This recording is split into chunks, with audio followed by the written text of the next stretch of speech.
story the media doesn't tell. Once upon a time, in a country called the United States of America, a very sad and unfair thing happened. For over 200 years, black people were forced to work as slaves. They were not treated like human beings. They weren't allowed to vote, own land, or even be citizens. Then after a big war, called the Civil War,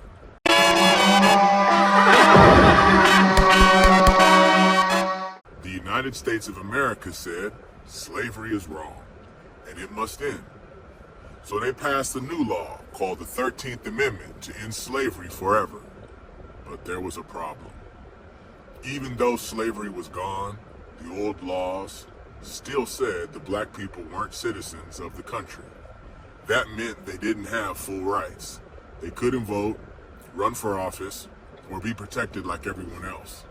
This was because of a terrible court decision called Dred Scott, which said that no black person, free or slave, could ever be a citizen. That made a lot of people very angry. So in 1868, a group of leaders called Congress decided to make things right. They wrote a new part of the Constitution called the 14th Amendment, and it said this: anyone born in the United States of America and subject to its laws is a citizen. That was written mainly to protect black people who had been enslaved and their children. One of the people who helped write it, a man named Senator Jacob Howard, said clearly, this law is to settle the great question of citizenship for the Negro race. It was a law to make sure that black Americans couldn't be denied their rights ever again. But then something strange happened. As time passed, people started changing what the 14th Amendment meant. Instead of using it to protect the children of former slaves, some people said it meant anyone born in America was a citizen, even if their parents come here illegally or just visited. Now, the 14th Amendment was put in after the Civil War, after 600,000 of us died for the notion of freedom. And one of those freedoms is, if you're born here, you're an American, and you shouldn't have to pass anybody else's test of political correctness to be an American. This was never the original meaning. Even back in the 1800s, the people who made the law said it didn't apply to children of foreign language, children of foreign ambassadors, people who were not fully under U.S. law, people who owed loyalty to another country. So how did it change? Well, for many years, people didn't argue about it. But around the 1980s, lawyers and politicians started saying that even babies born to illegal immigrants were automatically citizens. That wasn't what the law was made for, but the courts didn't stop it. Soon the media began repeating this idea over and over. Anyone born here is a citizen. It's in the Constitution, and many people believed it. I got to tell you, this is interesting, the great spin he puts on it. The 14th Amendment was written in 1866, ratified in 1868, belonged to one group of people only, African Americans, to give them their rightful place at the table that they would be denied after that war. Had nothing to do with foreigners at all, legal or illegal. Well, actually, I just got to jump in, because actually that's not true.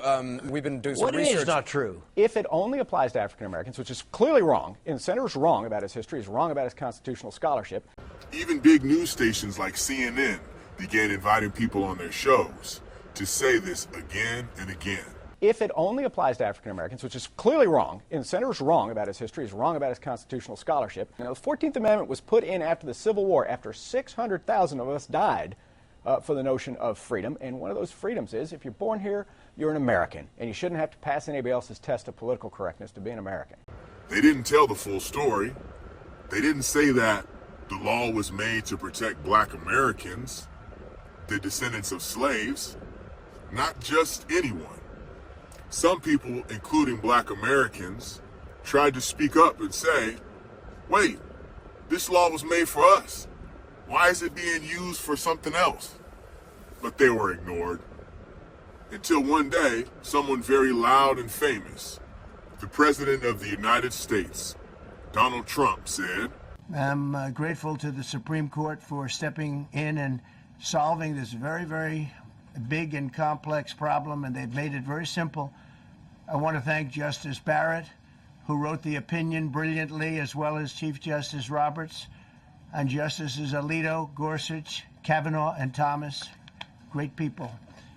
Thanks for this decision, and thanks to this decision, we can now promptly file to proceed with numerous policies that have been wrongly enjoined on a nationwide basis.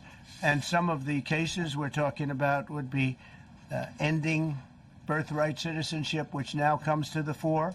That was meant for the babies of slaves. It wasn't meant for people trying to scam the system and come into the country on a vacation. This was, in fact, it was the same date, the exact same date, the end of the Civil War. It was meant for the babies of slaves, and it's so clean and so obvious.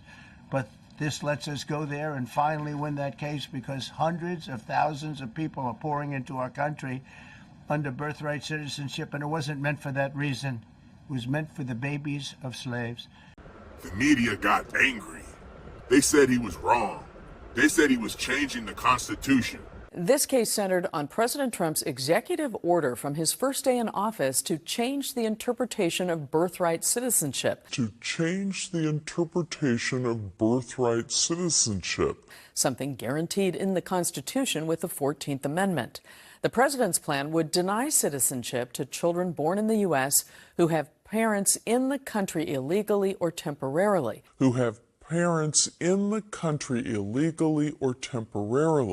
22 states sued over the plan, and today the Supreme Court ruled it won't go into effect for 30 days.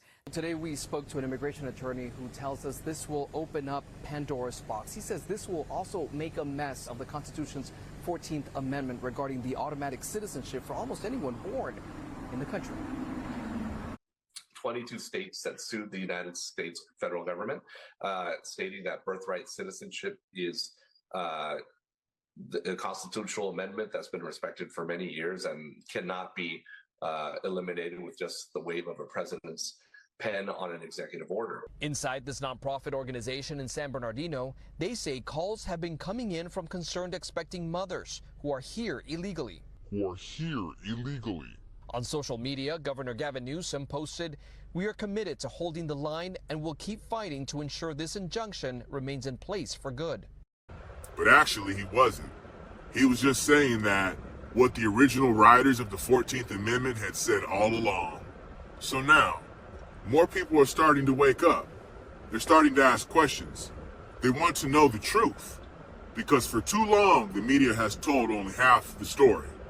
And when people only fear half the story, they don't understand the full truth. But you do. Because now you know the real story of the 14th Amendment. And the truth is something that should never be hidden.